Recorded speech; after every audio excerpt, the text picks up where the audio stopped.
Can you tell me about what MAF is doing here? MAF is, we did an assessment over almost the last 2 weeks to see if we could get involved here in helping relieve the suffering that the Nepalese people are experiencing after the earthquake. And then very quickly became evident that access to remote locations will only be available through helicopters.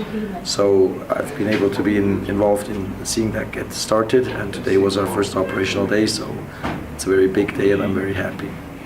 What MAF is trying to do here is a bit different than just various international or local humanitarian aid agencies going to helicopter operators and trying to find an aircraft to bring them. We're trying to consolidate the needs and to also, through the funding that we have received from DFID, through MAF, Helimission and other supporters, be able to offer substantial discounts to all the humanitarian actors here, and that will just change the way that the aid will be able to be distributed, especially to the most remote parts of the country, and not just be gobbled up by the big ones.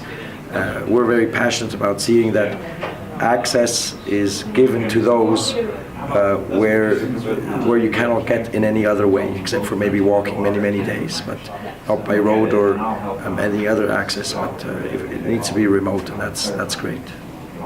The response that we received, even from while I was still doing the assessment and asking questions, would this make a difference, has been very overwhelming actually, and they've very much wanted us to do something sooner than later.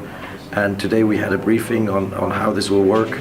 There was quite a few people there, a lot of agencies, and after that they came to the office here and we were basically overrun. We had people, a constant stream of people, there was hardly any seats, we had to stand. It was very noisy, very hot.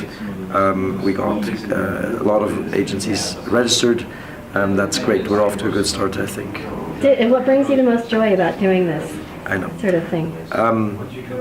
For me personally, I'm very passionate about seeing how I can be involved in learning how to view the people that are suffering, how God views them as people created in His image. And if they suffer, we ought to suffer as well. So their suffering touches my heart, and just being here and knowing that applying my skills in something like this operation brings me great joy actually to know that some suffering can be relieved out there. Yeah, this place was a zoo. It was standing room only most of the day. Why? After we announced the operation was fully functional, then we had people coming in to make bookings. Was it back-to-back people today? It was. We had people everywhere, standing room only. I just saw it.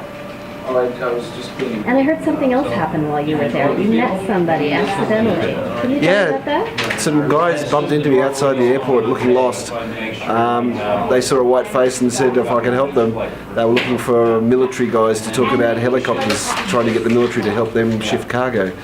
So I recommended both us and the UNHOS helicopters for the UN and told them how to find them. They went down and saw the UNHOS guys, and they came over and saw us, and now they're going to be our customers. It's a small NGO from UK, just the sort of people we're here to help. Okay, we had a briefing meeting for NGOs and agencies, and straight after that came back to the office and it was chaotic. We had a room full of people all passionate about what they were doing and how they were helping Nepalese people and what our service could provide and how we could help them. And we just spent the whole afternoon going from one organisation to another, just figuring out ways of being able to help the people. It was fantastic. Look up the specs on that printer, see what they did. During these times of disaster, it's so easy just to go out to those that are accessible. And our mission here is to get them out to the hard-to-reach regions. And there was a response, and it's an opportunity for us to shape the work of the organisation